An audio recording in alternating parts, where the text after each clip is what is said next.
Welcome back to day 2. Day What's two. up, Tyler? What's up? How you doing? Where you from? Alabama. Birmingham, Alabama. What are you doing over there, dude? Shoot, absolutely nothing. Just trying to stay out the way, you know.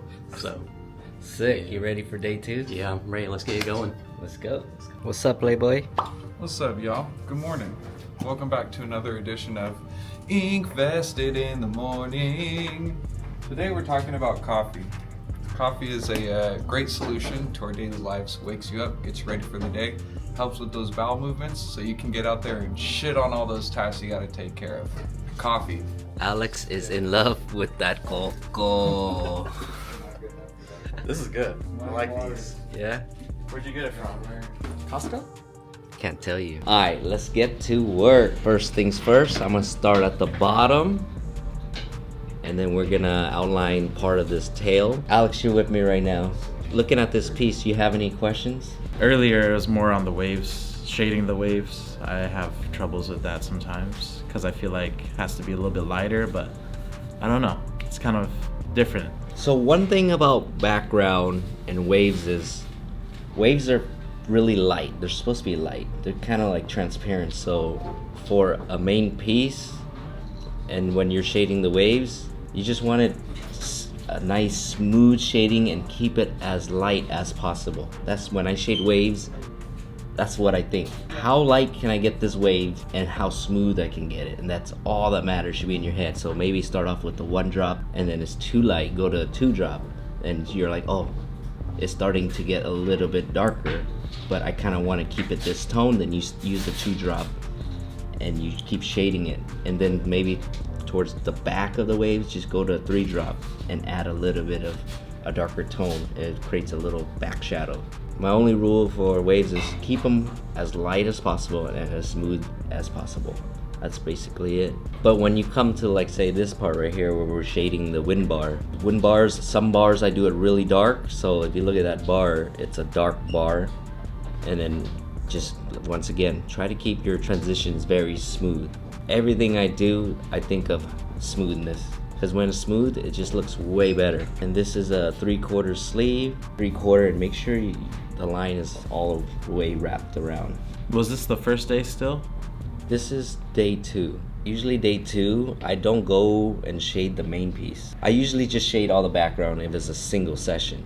But when it's like this piece is 3 days straight, I start shaving everything at the bottom up. So I did the bars first, and next thing up is the dragon body. So I added the scales, and I know that I might as well finish that whole area before I move on, because we're gonna have to finish this. I wouldn't leave anything untouched because I don't want to go back to the same area and shade them again the next day.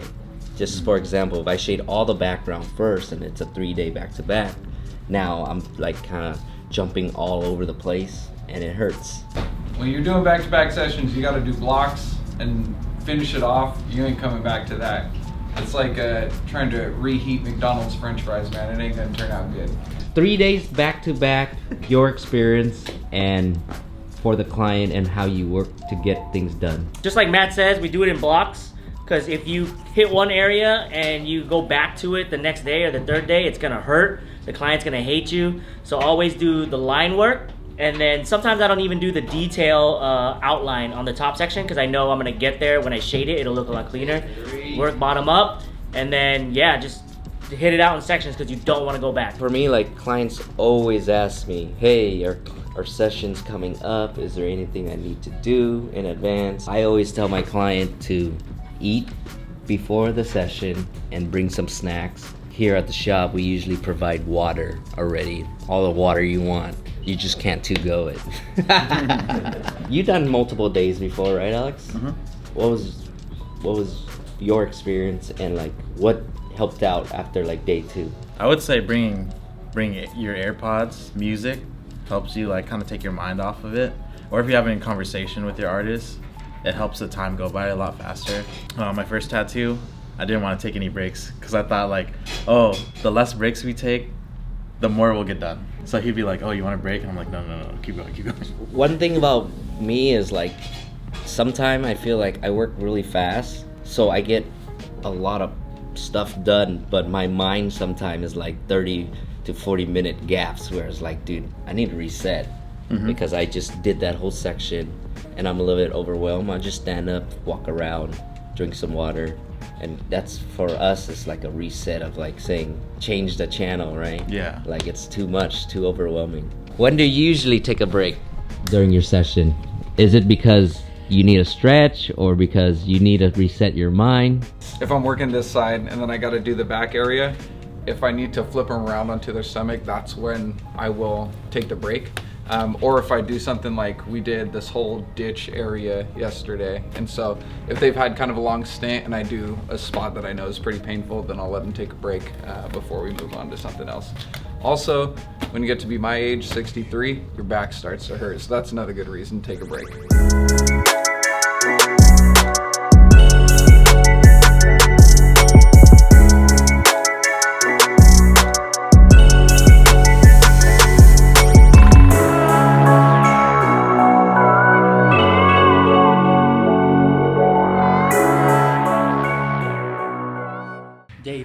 Day three. How you feeling after day 3? Man, I'm feeling great, to be honest with you. So I'm just kind of ready to get it going, seeing how it turns out. You know, it's been great work so far. No pain, all gains. You know how I'm feeling. Okay. Yeah. What's up, guys? Welcome back to day 3. Should I tie myself today? Do it. Should I? Might as well, I'm here. All right, I'll do it. You think he's gonna fail? The only failure in life is not trying. So, probably.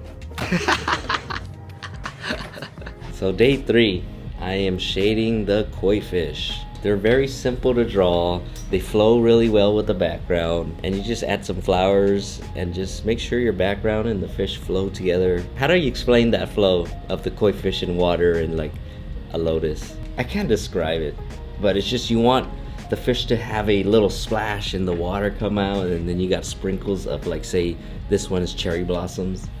I don't know, I enjoy doing it. It's not stressful. It's kind of like a smooth, easy day for me when I do koi fish. All I'm using through the whole session is water. Like a little bit of water to wipe the areas to clean before I work again, because the most painful part about the session is actually the green soap wipe down. What I do is I just slowly wipe the piece as I work with just water. Because if you just use green soap and you wipe them every hour, they're gonna go through like 4-5 shots. Every time you wipe them, it's like you can hear them. They're like, after 10 seconds, they're in like full pain mode. Some people enjoy it, but I say, like, how many percentage don't enjoy it? Probably 80% of people don't like the wipe down part. The other 20 is they like that, you know, that whip stuff. That's why. That whip stuff. I don't know, that mask with leather. I don't know.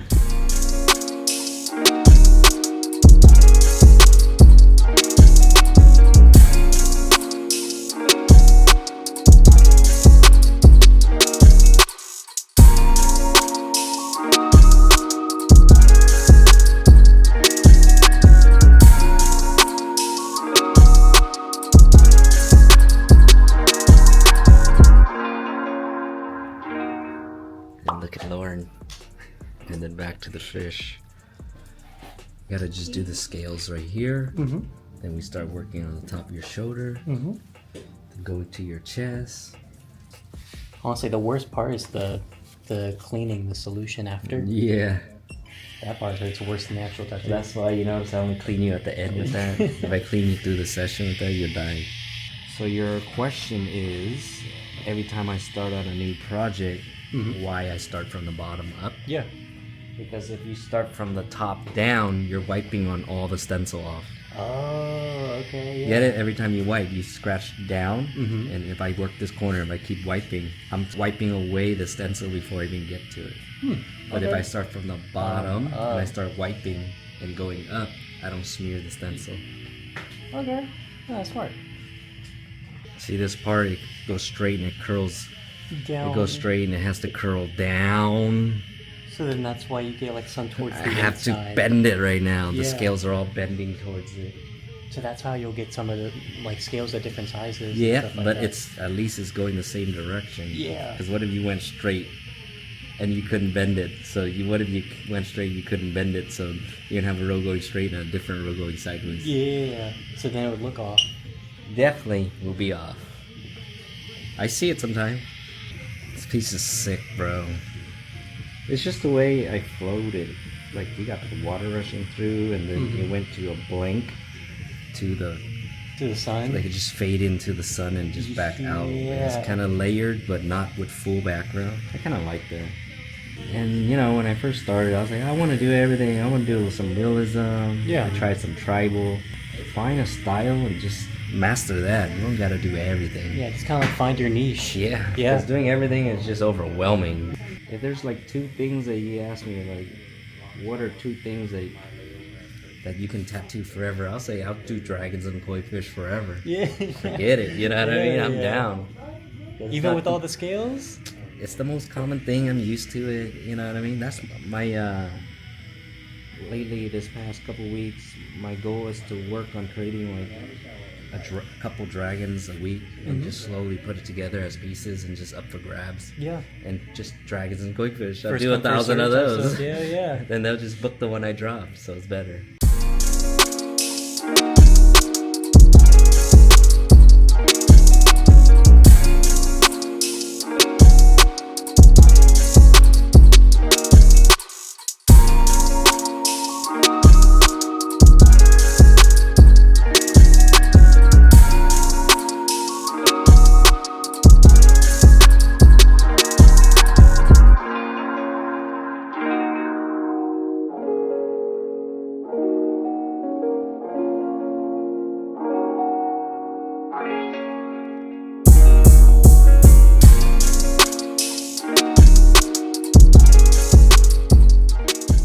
I think it was also because I was doing it on myself, so I was Yeah. hovering, and then it wasn't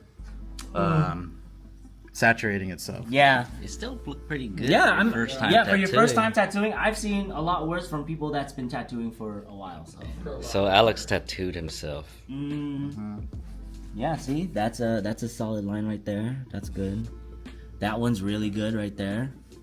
That one's And bad. Boo's back from his vacation. What'd you do on your vacation, dude? Fucking fish, baby. That was it. Oh, I bought a boat. And then Alex threw up on the boat. I was just kidding. He didn't throw up. He didn't throw up. He almost did. Almost. All right, so I told Alex, I was like, hey, if you get seasick, let me know. I don't mind turning the boat around because I want him to be comfortable.